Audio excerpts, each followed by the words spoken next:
Pentecostal Playboys. In your experience, Sister Hannah from Hackney Pentecostal, HPAC, UK, what is your experience with Pentecostal Playboys? Actually, let's start with a definition. What is a Pentecostal Playboy? Pentecostal Playboy. Pentecostal Playboy. So, what I think, so basically in church, there's a phrase that is commonly used which says wolves in sheep's clothing. And obviously not everyone that goes to church is definitely going to make it into heaven. Not everyone that goes to church is 100% a Christian. Some people attend church just for fun. Some people attend church just because they actually believe in God and they actually want to make heaven their home. However, in some churches you do find a small few of people, well, men, who unfortunately are in that number where they don't want to go to heaven. They just want to play with women's feelings, unfortunately, see how far they can get, and look for another victim. Wow, look for another victim. Look for another victim, unfortunately. So Pentecostal Playboy is, unfortunately, my experience. I've come across quite a few. Maybe some of them they don't actually know that I think they know. They're breaking people's hearts. Some of them, maybe it's just in their nature. But some of them, you know, they claim that they like you. They claim that you're the one. They claim that, you know, their intention is to make you their wife. However, that you're clearly not on their agenda. They have a mindset of their own. Their mindset, they know what they want, I believe. I believe they know what they want. However, maybe it's just the devil just playing tricks in their minds, but I don't think it's right. If the Bible says, let every man have his own wife, and I don't believe by asking 2 or 3 people to marry at the same time, it's God's intention of having one wife.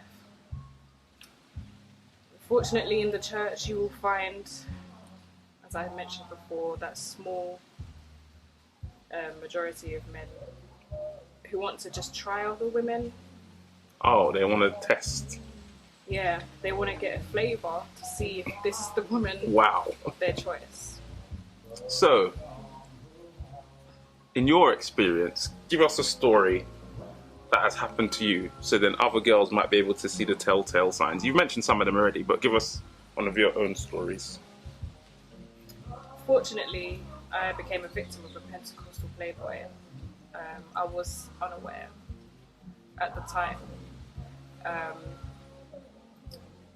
You know, we're always taught in our church, you know, if you like someone, if you have feelings for someone, make sure you tell your parents, tell your pastor, and pray about it, which is something that I always do. However, there was an incident where someone came into the church, and little did I know, was asking sisters from around the globe to ask for their hand in marriage. And when I was asked, I didn't run and say, yes, this is the one I want to marry. I went straight to the source and I prayed and I consulted God and I said, God, if it is your will, if this is the one, let it be. I didn't show any interest in the beginning. I'm quite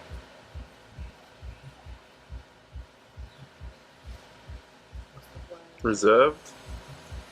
I'm reserved in a way, but I don't want to be too reserved. Like my barriers are quite high, and I prayed and I said, God, whoever you choose for me, let it be your choice. Let it be someone that's ordained by you. And I was never interested in this person, but they claimed that they were interested, and they eventually asked for my hand in marriage. Wow, they actually asked you? They asked for my hand in marriage, yeah. With a ring? Not with a ring, no. Oh, but, okay. Although I wasn't interested, I didn't show any signs that I was interested. I made it known that I worship here, and if you do want to be my life partner, you have to worship with me. I'm not going to travel across the globe to join you. Oh, they were from abroad? They were from abroad. Oh, right, okay. I'm not going to travel across the globe. And they agreed that they would come over. They liked the place where I worship. And they agreed that they would come over to England with my help. With your help? That's i.e. you're going to help them get a passport? Yeah. And pay for their ticket, and potentially? Pay for their ticket. Wow! So I was questioned about it, and they said, God will put it in your mouth to say yes. That sounds like witchcraft. But anyway. Yeah, so that was a story. So they asked my hand in marriage, and I said no. I wasn't interested in the person. However, no wasn't the answer for them. They very, very persistent, constantly texting me and saying that they were going to see my pastor. They were going to eventually come and meet my parents. And I said, good luck trying, because my dad doesn't want anyone, just anyone. Like, someone has to be very special. And my dad is a very, very, very strict man. So good luck trying. However, they were very persistent. They said that they would try. And so it got to the stage where they were confident that I was God sent. They told their parents, they showed pictures of me to their parents. So hold on, all this is happening and you haven't once said, I'm interested in marrying you? I haven't once said I was interested. Wow. And so it's almost like they're trying to force the situation. It was a bit like a force. Hence why they use the phrase, God will put it in your mouth to say yes. So if at this time you was like maybe desperate for a husband and a bit vulnerable and naive, even if you didn't really like them, you would have just been like, I'm getting married. Exactly. That's why my advice to like some of the young sisters as well, be very aware of Pentecostal playboys, especially those, as I said before, like you born and grown in the church, you know, you want to wait for God to provide you that special man, not someone that's, you know, gone around. You want someone that's ordained by God. Back to the story. Anyway, so they told their parents about me. Their parents apparently were very happy.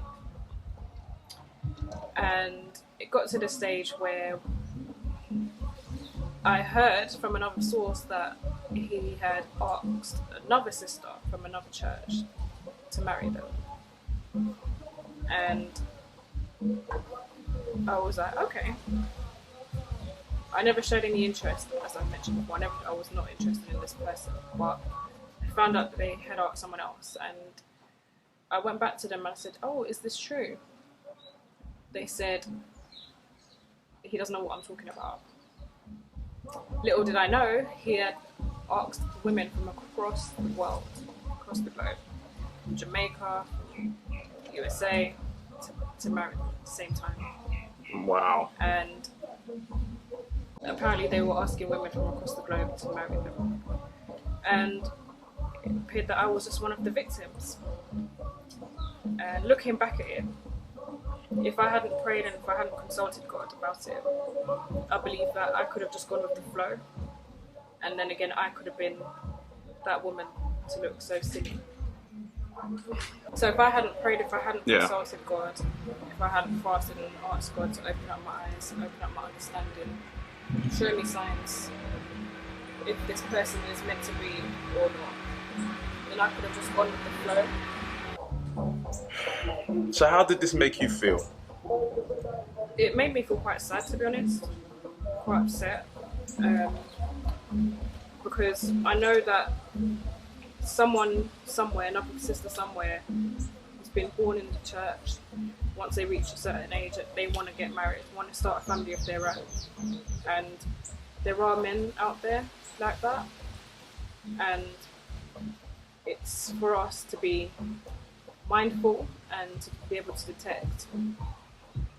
So at any stage, did you feel like yourself like drifting, like buying into the idea of being married? Did you start thinking about having kids, moving away from home, all that kind of stuff? Thankfully, I didn't actually get to that stage because I knew that this person wasn't for me. It was a fraud. And giving God thanks that He opened up my understanding, opened up my eyes, because as I was saying before, that some women, they've been born and bred in the church, like the first proposal that they get, they're going to say, this is the one, and they won't pray about it, but because their mindset is just to start a family, to get married, just maybe to have the big wedding, and after the wedding, that's when the real marriage starts. They wouldn't be thinking about it, they'll just be thinking, oh yes, I'm engaged now, I can start planning, because obviously a wedding day is one of a woman's most important events in her life, and being in church, I believe that you should do it the right way and shouldn't rush.